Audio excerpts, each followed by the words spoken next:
શું બધાને મજામાં? ચલો આજે જોઈએ સાદુરૂપ વિશે. સાદુરૂપ કયો ટોપિક ભણવો છે આજે? તો આજે આપણે ભણવો છે છેદ ઉડાડવાનું, બરોબર છે? છેદ ઉડાડવાનું નોર્મલી તમને આવડતું હોય છે, બટ પ્લસ માઇનસ ગુણાકાર ભાગાકાર હોય તો શું કરવું એ આજે થોડું જોઈએ, બરોબર છે? ચલો મેં તમારા માટે 4 રકમો મેં બોર્ડ ઉપર લખી છે, બરોબર છે? તો એ રકમો પર સમજીએ કે પ્લસ વાળી છે, એક માઇનસ વાળી છે, એક ગુણાકાર વાળી છે અને એક ભાગાકાર વાળી છે, બરોબર છે? હું લાઈનસર 4 દાખલા સોલ્વ કરું છું, સમજીએ કઈ રીતે કરીએ છીએ આપણે. જુઓ, યાદ રાખજો, જ્યારે પ્લસ હોય અને બીજું માઇનસ હોય તો આ રીતે ક્રોસમાં કોઈ દિવસ છેદ ઉડે નહીં. તો કઈ રીતે ઉડે? યાદ રાખજો, જો પ્લસ અને માઇનસ હોય તો તમે ઉપર નીચે ભાગ ઉડાડી શકો છો, બટ આ રીતે ક્રોસમાં તમે ભાગ ઉડાડી શકતા નથી. ચલો આપણે દાખલો ગણીએ. ચલો આની અંદર કોઈ ભાગ ઉડે છે ઉપર નીચે? જુઓ, 3/8 લખેલા છે, ભાગ ઉડે છે? ના. 1/12 છે, ભાગ ઉડે છે? ના. તો જો ભાગ ઉડતો ના હોય શું કરવાનું? જો ભાગ ના ઉડતો હોય તો બે કાર્ય કરી શકો છો. કાં તો તમે લસા લઈ શકો, કાં તો તમે ચોકડી ગુણાકાર કરી શકો. જુઓ, 2 હોય તો તમે લસા લઈ શકો છો, બટ 2 હોય, 3 હોય, 4 હોય તો લસા લેવાનું ટ્રાય કરશો તો બી ચાલશે. લસા ના લેવા હોય અને ઓનલી ફોર 2 જ છે તો તમે ચોકડી ગુણાકાર બી કરી શકો છો. ચલો આપણે ચોકડી ગુણાકાર ટ્રાય કરીએ. ચોકડી ગુણાકાર કઈ રીતે કરવાનો? આનો ગુણાકાર અહીં, આનો ગુણાકાર અહીં અને આ બંનેનો ગુણાકાર. લાગે છે સ્માઈલી જેવું? જુઓ, આનો ગુણાકાર અહીં, આનો ગુણાકાર આ બંનેનો આ રીતે અને આ ગુણાકાર આ બંનેનો આ રીતે, હે ને? ચલો ટ્રાય કરીએ. 12 × 3 કેટલા થાય? તો 12 × 3 થાય 36. જો વચ્ચે પ્લસની નિશાની હતી, હું તમને સર્કલ કરીને બતાવું છું, બરાબર? પ્લસની નિશાની હતી તો હું પ્લસના પ્લસ કરી દે. આવું જુઓ, 8 × 1 શું થાય? 8 × 8, બરોબર? આવું જુઓ, નીચે જુઓ તમે, આનું અહીં અને આનું અહીં આપણે લખી દીધું, તો નીચે શું કરવાનું? આ બંનેનો ગુણાકાર. 12 8 કેટલા થાય? તો 12 × 8 થાય આપણા 96. કેટલા થાય? 96. તો આવું એનું સાદુરૂપ લે. 36 + 8 કેટલા થાય? તો 36 + 8 થાય આપણા 44. તો 44/96. હા, બરોબર. હજુ આ બેકી સંખ્યા છે, આ બી બેકી સંખ્યા છે. તમારે ભાગ ઉડાડવો હોય તો ઉડાડી શકો છો. ચલો હું ઉડાડું છું. આપણી જગ્યા છે નહીં બોર્ડની અંદર એટલી બધી, તો હું સાઈડમાં લખીને ઉડાડું છું, બરોબર? તમે સમજી લેજો, એટલું તો કરી જ શકો છો ભાઈ તમે. ચલો આનો ભાગ હું પાડું છું. 22 × 2 એટલે 44 થઈ જાય, બરોબર? હવે 96 નો ભાગ શું પડે? તો 96 નો આઈ થિંક ભાગ પડે, જોઈએ 50 નું 100 થાય તો બંનેમાંથી 2 કાઢીએ તો 48 નું 96 થાય. 48 × 2 કે 96 થાય. જુઓ, આ બે ઉડી ગયા, આ બે ઉડી ગયા. જુઓ, આ 22/48 હું લખી દઉં છું. જુઓ, 22/48. જુઓ, ઉપરવાળી બી બેકી સંખ્યા છે, નીચેવાળી બી બેકી સંખ્યા છે. હા, તો ભાગ ઉડાડવા હોય તો ઉડશે. હજુ મેં એક લાઈન કરી દો તમને આઈડિયા રહે. 11 × 22 અને 48 એટલે 24 × 48 થાય. 2 કેન્સલ, તો બચ્યું શું? તો આપણું બચ્યું 11/24, જે આપણો માંગેલો જવાબ છે. જો કે આ બધું ભેગું થાય છે, બરોબર છે, બટ તમે સમજી લેજો કે આપણો જવાબ આવ્યો 11/24. તો એવો ને એવો બીજો દાખલો જોઈએ. બટ તમને ખબર પડી, એક કામ કરો, જો તમને આ દાખલા ખબર પડી હોય તો વિડીયો થોડો સ્ટોપ કરી અને આ દાખલો ટ્રાય કરો. આ દાખલા તમને જાતે કરી શકો છો કે નહીં? હું તો કરાવું જ છું, બરોબર છે, બટ તમે વિડીયો સ્ટોપ કરી ચેક કરી જુઓ. જો તમને આવડી જાય તો વેલ એન્ડ ગુડ, ના આવડે તો ફરીથી આ વિડીયો એકવાર ચેક કરો અને ફરીથી દાખલો કરવાનો ટ્રાય કરો.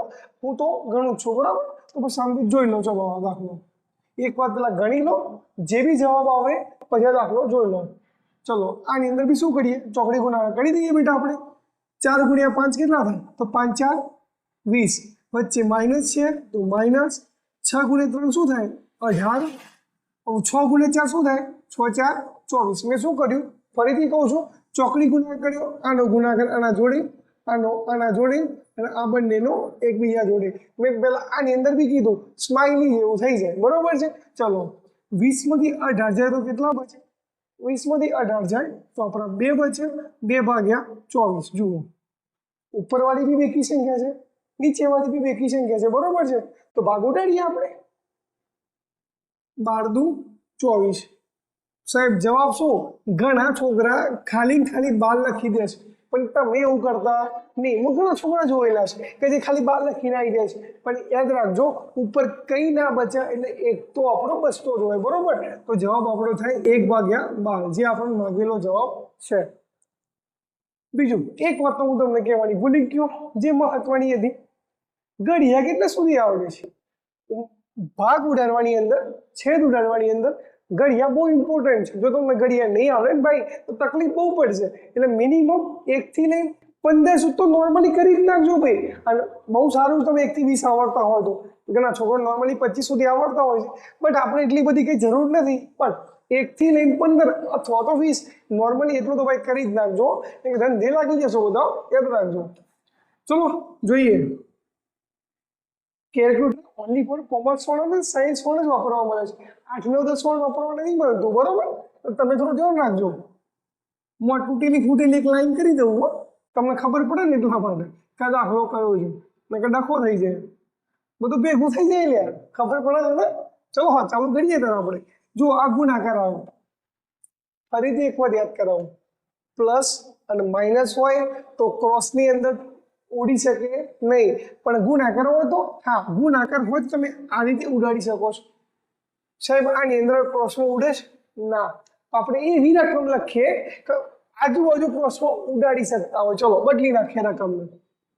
ચલો હું 24 લખી દઉં. ચલો બરોબર, આવું સેટ. ચલો હજુ એ રકમ બદલી આપણે 20 કરી દઉં. આવું ઉડશે. જુઓ 12 દુ 24, ઉડ્યું કે નહીં? ઉડ્યું. જુઓ 4, 5, 20 ઉડ્યા. આપણો જવાબ શું થયો? 5 ગુણ્યા 2. તો હું લખી દઉં 5 ગુણ્યા 2. તો જવાબ શું થઈ ગયું? 5 દુ 10. મળી ગયો ને એકદમ ઈઝી જવાબ, બરોબર છે ને. તો જુઓ સાહેબ ભાગાકારમાં શું કરવાનું? આમ ઉડે જોઈએ. જો ભાગાકાર હોય તો ભાગાકારનો ગુણાકાર કરી શકો છો. કરવા શું કરવાનું ભાઈ? ભાગાકારમાંથી ગુણાકાર જોઈએ.